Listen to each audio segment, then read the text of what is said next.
So starting out, we're going to learn about unemployment, right? And I want to start off by thinking about unemployment by doing a little exercise we call the jobs train. We're going to take a ride on the jobs train, all right? So without any detailed definition or formal definition, I just want your gut reaction on this question.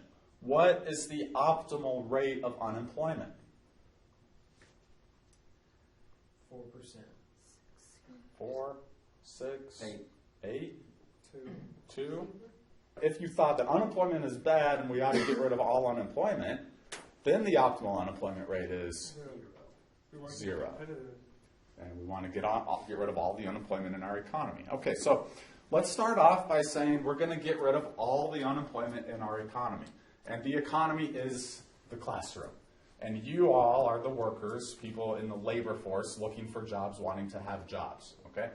And the only way we can get rid of unemployment is this, and this is kind of a metaphor, the jobs train you see here. Okay? And each car in the jobs train represents a job opening in the economy. And what I want you to imagine is this. As soon as you either enter the labor market wanting a job, or if you lost a job you already had, what happens is you just teleport to the job station, and the jobs train is rolling by very slowly. And what's going to happen is the next available job opening in the economy, you just jump on there. Okay, so you're really unemployed for a negligible period of time. So we've conquered unemployment, and unemployment is 0. Everybody understand how this works? Okay, so I'm just going to go around one person at a time. There's one car for everybody, and you're either entering the labor market, you graduate from college, look for your first job.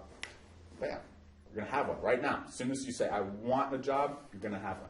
Or we maybe can say that you already had a job, you lost it for whatever reason.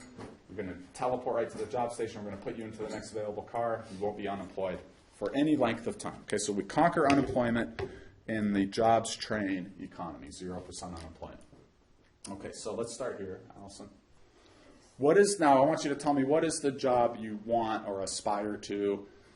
Don't think too hard about it. You could tell me a job you're interested in. You could tell me what your actual job aspiration is. Just put out a job that you would want or be interested in. I want to be a CPA. Okay, CPA, Certified Public Accountant. I'll just say accountant. Okay, well, let's see what you get, because you get to the job station and the next available job is what it is. So you got a job as a butcher. Okay, it's not quite accounting. But, hey, you're not going to be unemployed, and that's a good thing, right? Yeah. Okay, so, Maya? Statistician. Oh, you got the accountant job. Darn. If only we had flipped you guys around. But, hey, no can do, because nobody's going to be allowed to be unemployed for any length of time in this economy. Okay. And, you're still working with numbers, so you'll probably still be pretty good at it even, right? Okay. Connor? Accounting? I don't want everybody to say accounting, but we probably won't. But we've got naturally a lot of accountants here in the business school. You're a cab driver. You're a taxi driver. Maybe not as glamorous as accounting, but at least you're not unemployed, right? Taylor. A CEO. What industry? Hospital management. Oh, okay, that's good. See what we can do here. We can't let you be unemployed, so you're going to have to be a hog farmer. Okay. Cody. Financial advisor. Yeah, there we go. There's a good business school. Oh, ding, ding, ding. Hey, we got a match. All right. So that's good. And you're not unemployed. Okay. Cheyenne? Well, that was one of the financial advisors. That's a good job. It's a good income. You're a police officer. Oh, well. Hey, but you're not unemployed. Mike? CEO of Southwest. Southwest Airlines? Yeah. Would you accept a different airline? Yes. I'll just say airline exec. American. Let's see what we got here. Great. They do great on business. Kindergarten. Oh yeah. You all fail. Okay, Lindsay. McDonald's worker. Oh, I'm sorry, say again. McDonald's worker. McDonald's, fast food. Is another fast food okay? You're an actuary. What is that? Those are people who know a lot of statistics and work for insurance companies to calculate risks and figure out what premiums they need to charge to cover their risks. Preschool teacher. You are a undertaker. At least you're not unemployed. Justin. Football coach. Football coach.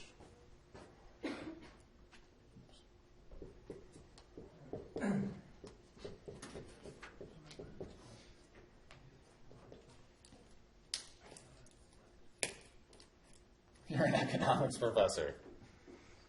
Hey, it's a similar skill set, actually. Jeremiah? Police officer. Sewer worker. Hayden? The train engineer. Railroad. Engineer.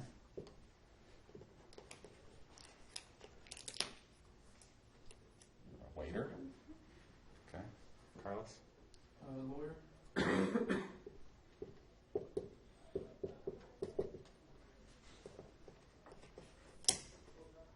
Airline pilot.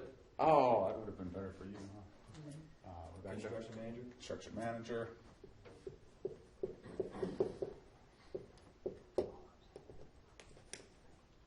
You're a youth pastor. All right, well, good enough. Rod? I'm the astronaut. Astronaut. We're talking.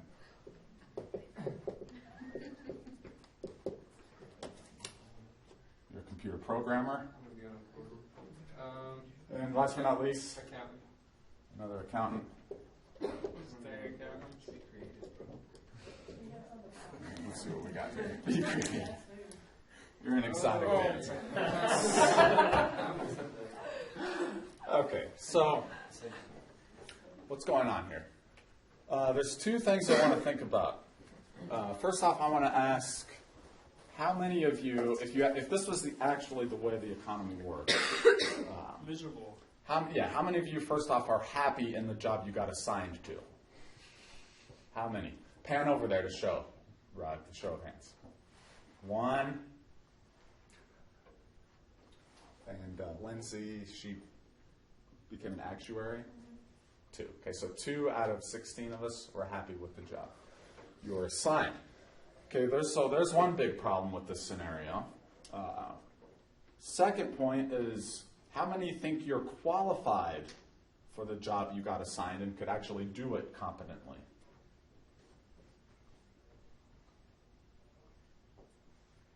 I could be. I wouldn't want to do it at all. I would want to do it. I could do it if I had to. I don't know. You know, it goes against our ETBU values, so you're not allowed to raise your hand. Okay? So we've got 8. Keep your hands up. 1, 2, 3, 4, 5, 6, 7, 8, 9, 10. 10? I think you guys might be. Yeah, you guys score high on confidence, I'll give you that. But, okay, so in terms of happiness, let me just kind of chart these things down. In terms of happy with the job, Better. we had 1 out of 16. And in terms of thinks,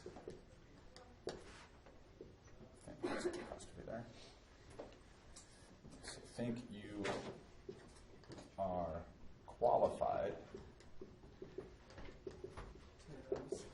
We've got 10 out of 16. A big problem with happiness, virtually nobody's happy, and in fact, you might not be not just not happy, but you might be very miserable doing something that you don't want to do, you're not interested in. Like, who's the Undertaker? Not only would you say that you would be unpleasant, that would be unpleasant work for you, you don't want to do that? What's like a definition of the Undertaker? People who take care of the dead, they embalm the bodies, and that. Yeah. Think about swapping jobs with her. So, you know, these two problems stand out. The fact that there's not a lot of happiness with the assigned jobs, and then probably not a very good matching of what your actual skills and qualifications are with the assigned jobs. So, I've taken us to 0% unemployment, but if we had the choice and if you could pass up the next available job in the economy, how many would? Okay, so most of the hands are up now. So most of us are saying we would pass up the next available job. Well, guess what? And this is really the whole point of the exercise. If you pass up an available job because you think it's not the right job for you, whether because you don't think you like that job and or you're not skilled for it, and then you spend time searching for a job that you are going to be happy with and are qualified for, guess what? you are unemployed, right? So I want us to start thinking about the concept of unemployment in terms of it's not something that's bad. Okay? It's not inherently bad. It's just a natural part of a process where we need to match people to jobs on these two grounds. Jobs that people want, one, and would be happy with, and two, jobs that people are qualified for and would be good at. And so those two dimensions of matching people to jobs means that sometimes people are going to pass up jobs, even though that they might be qualified for, because they might be in a different part of the country, or they might be with a company that they're not happy with, right? And then there's going to be episodes where we have, even in a free labor market, where we've got episodes of people losing jobs because of technological change, because of geopolitical changes and that kind of thing. So we'll have episodes where people don't have the right skills to get the open jobs. Okay, so there's going to be at least two reasons why we expect to always have some unemployment in the economy, and therefore unemployment is not bad. It's not necessarily good. We can maybe say that some level of it is excessive, but we know that there is always going to be some unemployment, right? So actually, in those of you who were saying 4-6%, you're actually pretty close to what most economists would estimate as being kind of the optimal rate for the U.S. economy.